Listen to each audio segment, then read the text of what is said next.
This is just Abyss Us. Abyss Us. Abyss Us? Abyssus. Abyssus. Abyssus. I feel like I'm going mad already, and we're not even 5 minutes into this episode.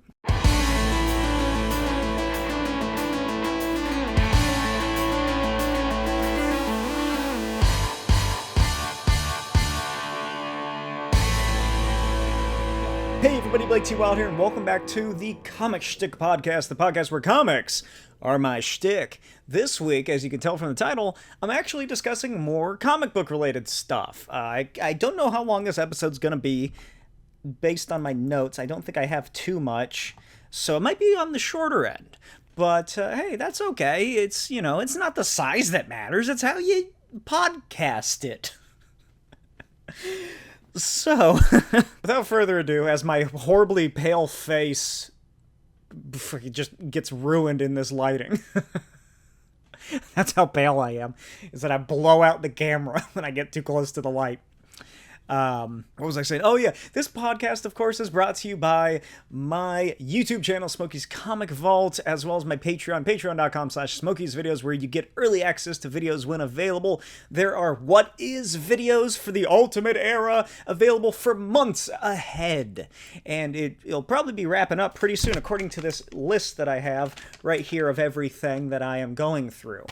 So, in addition to that, also my Etsy shop, blaketwilde.etsy.com, where you can pick up my comics for the physical copies. Of course, each purchase comes with a free head sketch of any character of your choosing.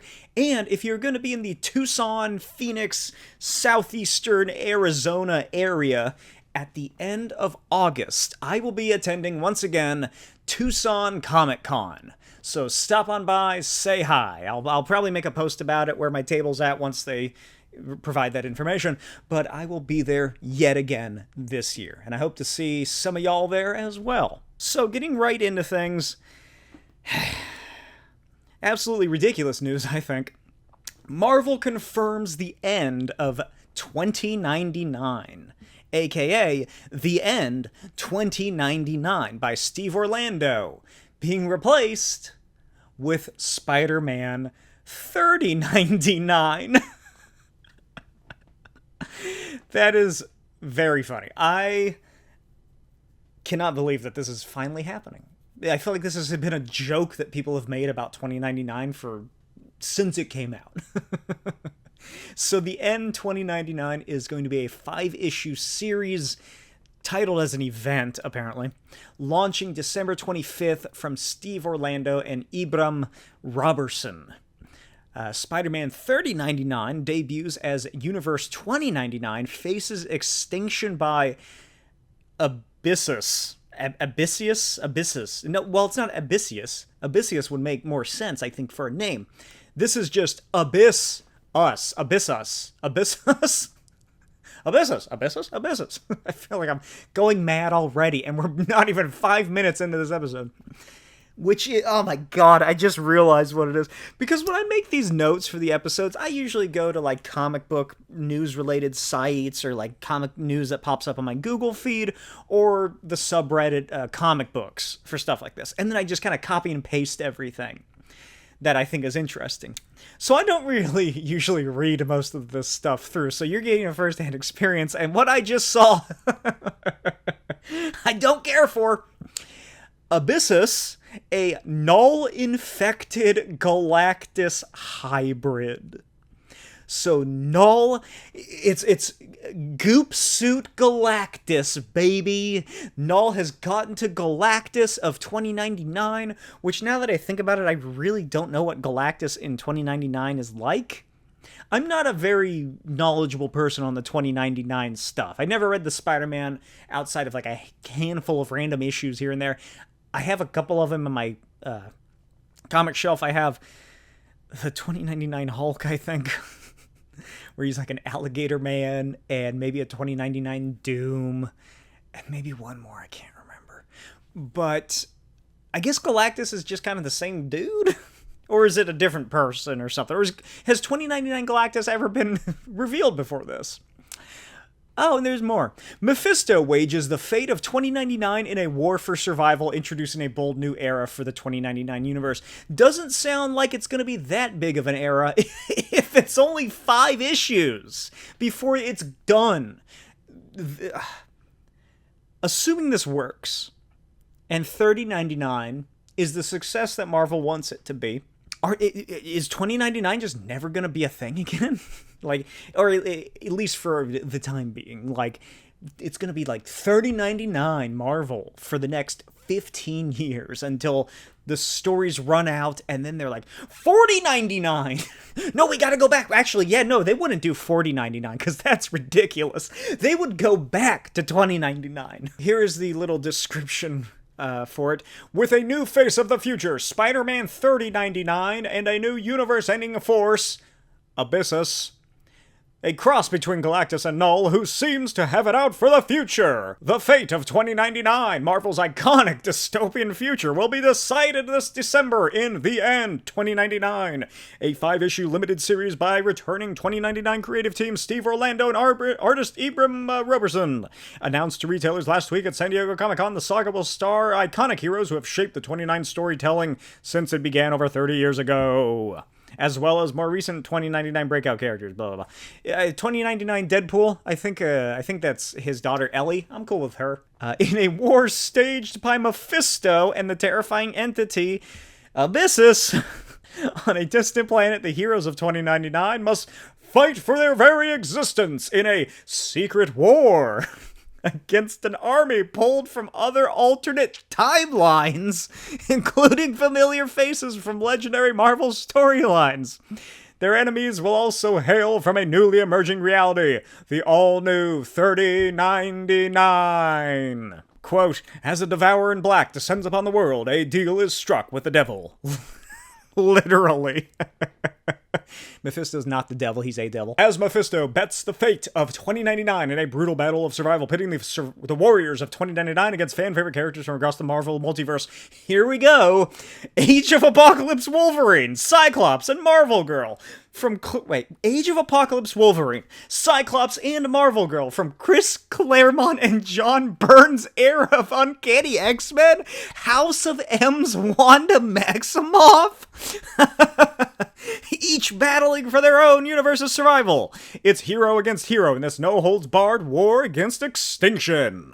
As Marvel's heroes, past and present, duke it out, only one thing is certain. The future is coming. Just like Null. And it's arriving in the form of Spider-Man 3099. So, pausing here, because there's more. What? What is this? Who is this for? Who? Has Spider-Man 2099 been that popular in recent years that they're... Well, I guess it hasn't if they're willing to throw it all away. In this pseudo-Secret Wars from 2015 event. Is this Marvel testing the waters for the synergistic Secret Wars event to come out around the time of the next Avengers picture, Doomsday and Secret Wars? I don't know.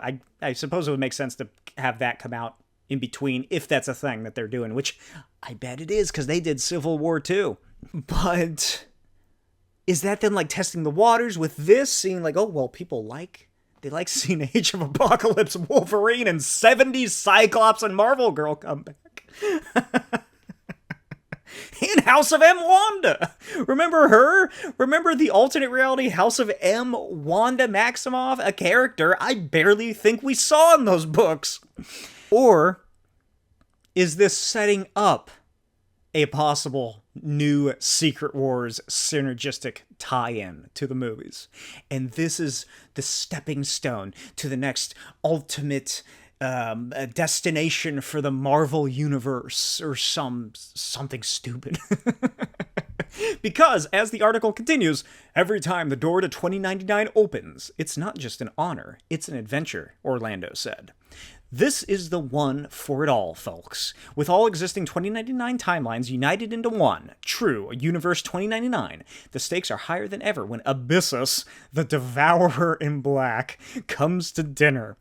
But not all's as it seems. Mephisto 2099's Dark Dealmaker pivots from annihilation to a war of champions, with 2099's greatest battling Abyssus, finest plucked from the multiverse. This is ridiculous. On choosing the cast, Orlando explained, putting together a team to not just form 2099, but from all of Marvel's banquet of realities was the best kind of challenge. Each warrior from the multiverse reflects a warrior from 2099 they're meant to take down, and each warrior is a moment to sell. Okay, this just sounds like Marvel versus DC, but purely Marvel. Like when the Marvel did their own version of Amalgam like 5 to 10 years ago, and they did like Spider-Man and Moon Knight, and Captain America and Doctor Strange was another one that I remember. That's what this plotline seems to be coming down to. It's very similar to that. Each warrior is a moment to celebrate some of Marvel's most iconic realities and timelines. Best of all, in the spirit of Marvel's greatest events, we're debuting a whole new Spider-Man. Okay, what does that mean? You're debuting a new Spider-Man? What? Outside of the original Secret War, when he got a black suit, and that was it. That wasn't a new Spider-Man. That was a new Spider-Man look. What other events debut a new Spider-Man? I guess Spider-Verse? I suppose? What else is there? Miles Morales wasn't introduced in an event. Unless you count Ultimate Requiem. Spider-Gwen, I guess Spider-Verse, you could say. Spider-Man 2099, he was just made because they were like, let's do something in the future. The new Ultimate Spider-Man, that's not from a big event. It was just a new imprint. Same for the old Ultimate Spider-Man. What does that mean? What is he talking about? Spider-Man 3099 really will introduce folks to a whole new generation of heroism. Like the spider itself is a keystone species, Spider-Man 3099 is a keystone hero. The first hero in history as far as he knows. He's never even met another Spider-Man, but meeting Miguel O'Hara will change his life forever. I bet this event's going to change a lot of characters' lives forever, like the ones that they're not going to use anymore. Also, that's an interesting statement, is that he's the first hero in history as far as he knows. So, in 3099, presumably in a universe where 2099 doesn't happen, nor the main Marvel universe. Is that what that's implying? Is that this is just a reality where time has expanded to 3099, and then suddenly there are new superheroes in there? Which is a concept that could work if you put some effort into it. Because you're creating a whole new world of new pop culture and existence and architecture and social environments and societies. And then you're like, well, what happens if Spider-Man, if a little boy gets bitten by a radioactive spider in the year 3099? Or you get just that. You get a poorly thought out world. You get, why did they bother doing this? Because this is just the future. And it's not a good future, too. That's another issue you run into, which I guess you don't have to worry about it. None of these guys, none of us are going to be alive when 3099 hits, not like 2099. There's at least going to be some people that were involved and read 2099 Spider-Man. At what point does it become reasonable to go, what was the point of setting this in the future? It's going to be so divorced from anything, if that is seemingly what the world is. Because 2099, if I remember correctly, that's still in the future of the quote-unquote the future of like, it's all the same stuff happened. It's Spider-Man existed, Thor has a church now, there was an age of superheroes, and then capitalism took over. But seemingly in 3099, this new existence, this new universe, that just hasn't happened. Is Captain America going to have been frozen for over 1,000 years? Holy shit! Imagine, he's gonna have a heart attack when they unfreeze him and the little robot comes down. Welcome back, Captain America. He's gonna... he can't handle that. He's from 1945. Okay, I'm kind of talking myself into it now. $30.99. There's never been a Spider-Man before, and Captain America had a heart attack. What an existence. What a future. I guess we'll have to see. I don't remember if there were actually any pictures of $30.99 Spider-Man. I'm going to use my one Google to look that up. But I think it's a gold suit, isn't it? It's a gold suit. Oh, it's so fucking ugly. Oh my god, that's terrible. That is atrocious. I'm sorry. Because I make my own comics. I'm making a new comic series right now. And it is tough to come up with costume ideas, especially if you're trying to do something new. But what is this? That is ridiculous. I just don't like it. I don't like how the legs just continue down his own legs. And he has a fucking giant sword on his arm. That's crazy. It looks like he has, like, maybe electricity going through him. What if he has... Okay, these webs and shit, it's all very electrical looking. What if Spider-Man 3099 shoots electrical webs? That would be interesting. I feel like that would lean into this more energized look of, like, the spider logo and everything. It makes me uncomfortable how big the thorax is on the logo, too. Also, the fact that it's just... I don't like how it loops. It just seems like a pain in the ass to draw is what I'm getting at. I already think that Spider-Man is a pain in the ass to draw. Because at conventions, I'll get people asking me to draw Spider-Man, you know? And every time I'm like, I like Spider-Man, god damn it. And, you know, I do it, because I'm not a dick. But Spider-Man's just annoying to draw because of all the lines. This one, at least you don't have the web lines on his suit, but then you gotta keep track of all of the goddamn legs on the spider emblem. So that's Spider-Man 3099. Let me know your thoughts, I guess. In additional news... Big stuff is happening in the main Spider-Man neighborhood, in the main universe, and that is that Mary Jane Watson has finally broken up with Paul. She's also Venom now. I haven't read it. I don't care. I don't give a shit. If you are a fan of the channel and you're unaware of my thoughts on Venom, where have you been? I hate Venom. I don't like him as a character. I have an idea of what Venom is in my mind, which I don't know where I got from. I guess a cartoon or something. The Ultimate Venom is the one that I like the most, and that's because it's just a horrible entity that is a monster that ruins its hosts.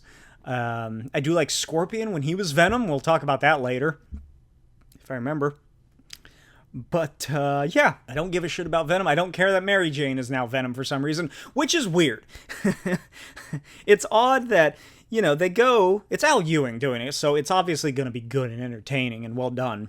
But they go from, it's a hilarious panel, too. I keep interrupting myself. It's a hilarious full-page splash, and there's, like, glowing, ethereal, godly light coming through the windows behind them as Mary Jane holds Paul's hands and tells him she's breaking up with him. Oh my god, I hope that this doesn't mean that Paul is going to become a villain, because, come on. I doubt Al Ewing, of all people, will go that cliche of a route, but I'm sure that won't stop somebody in the future. Because, like, Paul is, like, magic or something, right? He comes from another universe. His dad was an evil magician or something. I don't know. I lost my train of thought. I totally forgot what I was saying. I was just bitching about about Venom. Yeah, I don't know. I don't know what else is going on in this series aside from that. I know it started off as a mystery, and you're like, why does Venom have a gold fucking emblem now? Oh, it's at Mary Jane, I guess. That's what I was going to say, is that it's funny that they go from Peter Parker lost his relationship to Mary Jane to Paul in a terrible comic. Everybody's been calling Peter Parker a cuckold for the past 2 or 3 years. And now they finally break up. Who does Mary Jane get with but the symbiotic ex of Peter Parker, the symbiote Venom goop suit. So in a way, she's also now dating Peter Parker's ex. All right, let's get into the other title topic discussion, which is Spider-Man Brand New Day. Sony is going all out. I'm surprised they haven't started a daily vlog at this point of just, here's what's happening on set. Here's what's happening on set. Look, Spider-Man. Look, it's Tom Holland in the costume. He's in the costume, guys. Look how nice the costume is. Buy the toys, buy the toys, buy the toys. They have started the filming of Spider-Man Brand New Day in Glasgow, which has been turned into New York City. And they unveiled the costume. They did some teases. Here's my opinions on the costume. Not a fan. Don't like it. I was never a fan of the raised webbing. I think it's dumb and it just doesn't make sense. And I know I'm saying that about a guy who got bitten by a radioactive spider and obtained what are ostensibly spider powers. But how was he making that raised webbing? Especially in the Tobey Maguire one. It's even more confusing. But I never liked the raised webbing. I thought it was just over the top and dumb. I didn't like it. It was ridiculous. It looked weird. It didn't look natural. Not a fan of this new spider suit. The logo, I had an issue with the logo, but I can't even remember what it looks like now.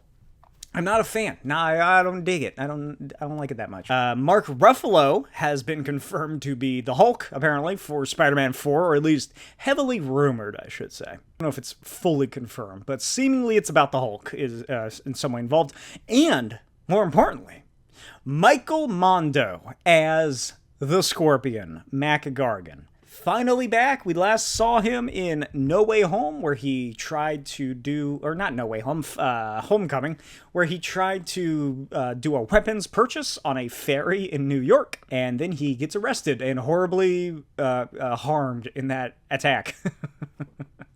So I'm glad that he's finally back, especially after the incredible take on what is his name? The Scorpion in, what is the cartoon called? Spider-Man, not freshman year. What was that new cartoon Spider-Man called where Norman Osborn's black? What the fuck was it called? I don't remember, but I really liked it. I have episodes where I discuss it, so check those out. There's also Zendaya and Jacob Batalon are back, as well as MJ and Ned, which I'm personally not a fan of. I really wanted them to move on from those characters after the finale of No Way Home. I felt that would have been far more poignant of a storytelling aspect, especially for Peter Parker, that he just totally has to leave behind that life. So, I mean, we don't know how big of a role that they have in it. It might just be like the film opens, they still don't know who Peter is, or he's trying to, like, he's made friends with them again, you know? And he's trying to slowly work his way back to how life was, or how life would have been if he remembered that, or if they remembered him, or they're just back in the movie. Also, Sadie Sink is going to be in it. Sadie Sink, you might recognize her as the redheaded girl who got her body broken in Stranger Things Season 4. I also have episodes about that, where I was not impressed. Check those episodes out a couple years ago. But yeah, with the suit. Here's the interesting thing about Spider-Man's suit in Brand New Day. First, everyone complained that his MCU suit was too much like Iron Man. Oh, he's Iron Boy. Oh my goodness, why doesn't he look like normal Spider-Man? He's Iron Boy now. Why is it mechanical? Oh, blah, blah, blah, blah. Now people are going to rave about how it's so much like the other two Spider-Man suits. Oh, it's just like Tobey Maguire's Spider-Man suit. It has raised webbing and it looks just like Andrew Garfield's Spider-Man suit. It has the long spider emblem on the chest. Ooh, and the eyes look a little more like Andrew Garfield's. I love it. Oh my goodness. I'm not a fan. I don't get the attraction to either of those suits, really. They're good suits, but I would have liked to have seen something more personality-based for Peter. Maybe Spider-Man 3999's suit.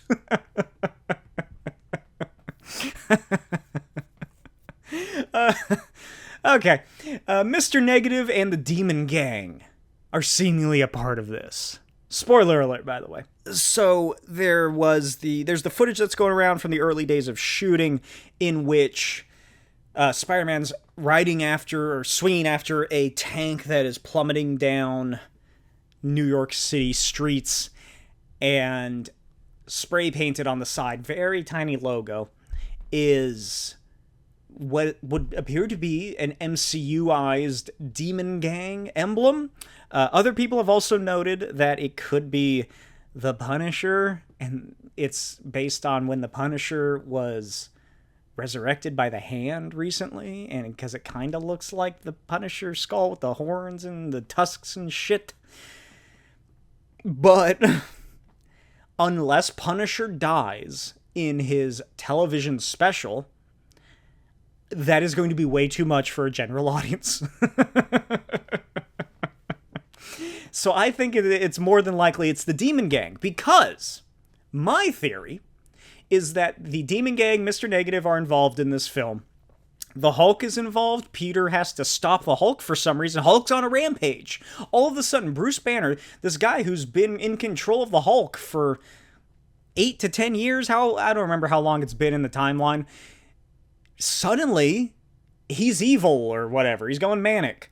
So, what if the Hulk has become Joe Fixit, you know, the gangster evil Hulk, because he was negativized into working for Mr. Negative? That's my running theory until we learn anything new, is that Joe Fixit is the new Hulk in this film. He's gonna rock out in his, I don't know if he'll be in the pinstripe suit, or maybe what would be cooler is he just fucking walks out and he has the suspenders and the white tank top undershirt tucked into the pinstripe slacks, and he takes off his hat, or he's smoking a cigar or something, I don't know. And then he just fucking bashes a dude's head in. Like, it starts off, oh my gosh, someone has been kidnapped. Help, Spider-Man, somebody please help me. They rip the bag off the guy's head. And it's the Demon Gangs around here, and, you know, this guy has done something bad to the Demon Gang, or betrayed them in some way, blah, blah, blah, blah. Maybe some way involved. He sold them out to Scorpion's gang, or what. Maybe it's a gang war between Mr. Negative and the Scorpion. So they're like, oh, what are you gonna do to me? Please don't kill me. And then the Demon Gang leader goes, oh, we're not gonna kill you. He is. And then Joe Fixit Hulk walks out with his giant Tommy gun. If that happens, I might pass out from excitement in the theater.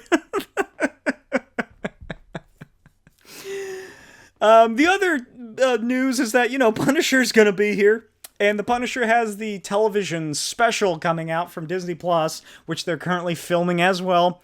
Seemingly based on what I saw online, the general gist kind of seems like it's based on the Garth Ennis early 2000s series with the Magia involved, and Mama Ganucci, or whatever her name was. So seemingly it's Punisher versus the Mafia, which would lead one to believe that it will also involve Punisher fighting a polar bear. Just like in the comic. Or, alternatively, here's a crazy out there concept I had, because remember Armor Wars? I've been talking about Armor Wars so much these past couple weeks, people. And everybody's like, what the fuck do you mean? So, Armor Wars. It was gonna be a show, now it's a movie, seemingly. Marvel made space in between Doomsday and Secret Wars for some film that they haven't announced yet. So my thoughts are, what if Punisher leads into Armor Wars? Because the running rumor is that in Spider-Man Brand New Day, the Punisher gets a, quote, what is it? I almost messed it up. Major upgrade. Huh? So, what if that means that Punisher, like in the comics, steals a War Machine suit? That in some way then leads into Armor Wars, which comes out before or after Spider-Man Brand New Day. Probably after, I'd imagine. I think it's after is when that announced date that they have is. So, I mean, you know, my brain is cooking here. Literally, it's so hot. And then on top of some other things involving the MCU, just real quick, because we are getting to the end here already. I know, I'm sorry. This is just apropos of nothing, really, aside from the future of the MCU. Marvel Studios really should have left a 2-year gap between the next Avengers films. So that way, the outcomes of Doomsday, which will seemingly end with the multiverse being destroyed and Battleworld being constructed by Doctor Doom, and then leading into Secret Wars, which is probably more or less a somewhat direct adaptation of the Jonathan Hickman Secret Wars. I think that they really should have left a 2-year gap instead of a 1-year gap, and then made a single limited series for Disney Plus on Battleworld. So that way viewers can really see the outcomes and the consequences of the last Avengers movie. It's not just Avengers, Spider-Man, Armor Wars, Avengers again, and everything's fixed. But some people are younger, and the X-Men are here now, blah, blah, blah. They really should have made it feel like this is a monumental change that is happening to this almost 20-year-long franchise. It's gone now. The franchise and the movies that you love, they're still there, but technically it's gone. And no better way would that be personified than in a 6 to 8 episode limited series, possibly involving the Thor Corps, or, each episode has an overarching story, maybe about like warring realms on Battleworld, or the Thor Corps is trying to solve like a Seven-esque Fincher mystery or something, and so they have to keep going to these different realms on Battleworld. I just think that that's such a missed concept. That would have been so supreme to see. I don't know why I said supreme. I'm going to start saying supreme now, because that's what's popular in 3099. It feels like they're not getting as much mileage out of Battleworld and the end of the multiverse as they could be.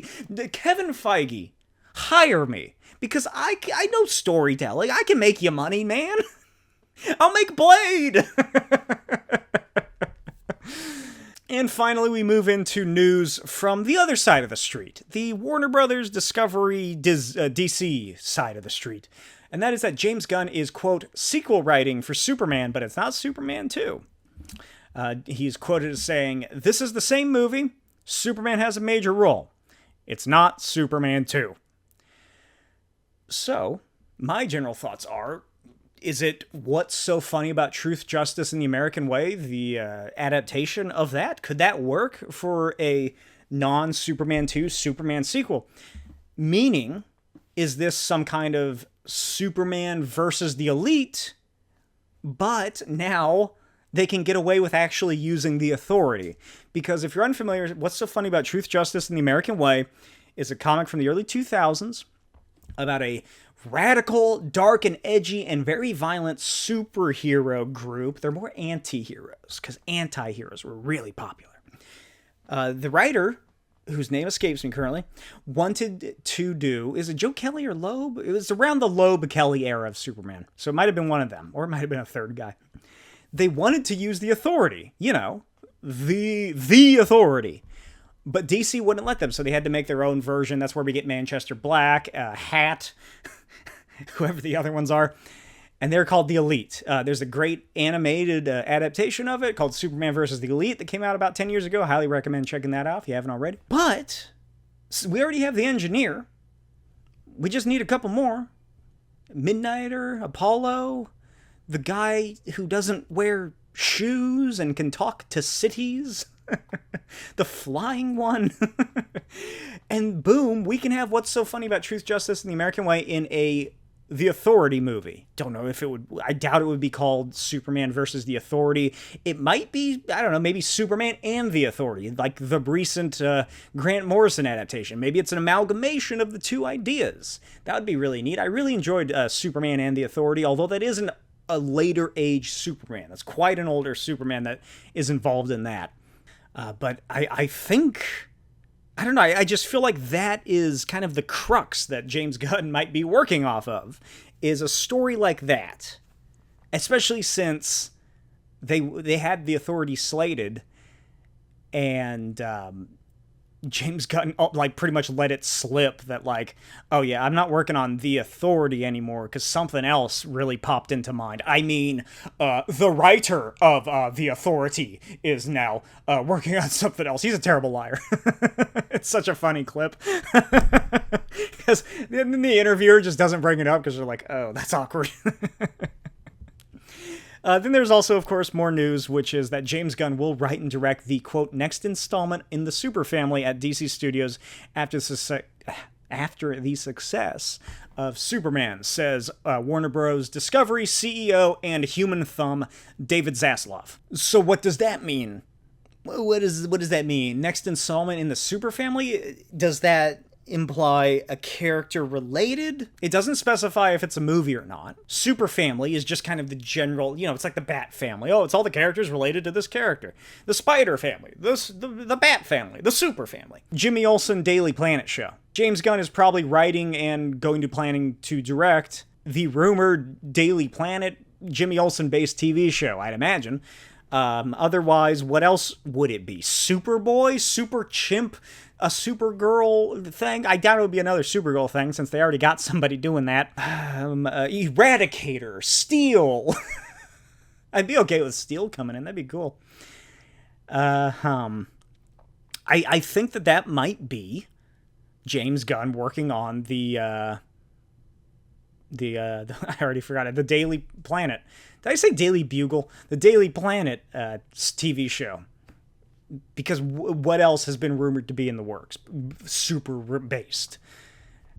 But with that, that's pretty much it. That's all I got to talk about. So we got about 40-something minutes in, maybe. Probably a little less than that, about 30-something.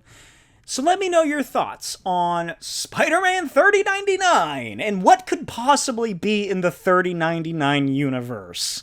What could that world be like? Are you excited for it? Are you excited to see the door seemingly slammed shut on 2099 and this new version of 2099? Because it's not the old version. I think it's like an amalgamated version, right? There's also Mary Jane's breakup with Paul. What is Paul going to do now, guys? I don't think we should be so mean to Paul. And, of course, the Spider-Man Brand New Day. Rumors and gossip and everything. Sadie Sink. Who do you think Sadie Sink's playing? I've seen some people say Mayday. Some people think it's obviously Mary Jane Watson because she's redheaded. Others are saying it's I don't know. I don't know.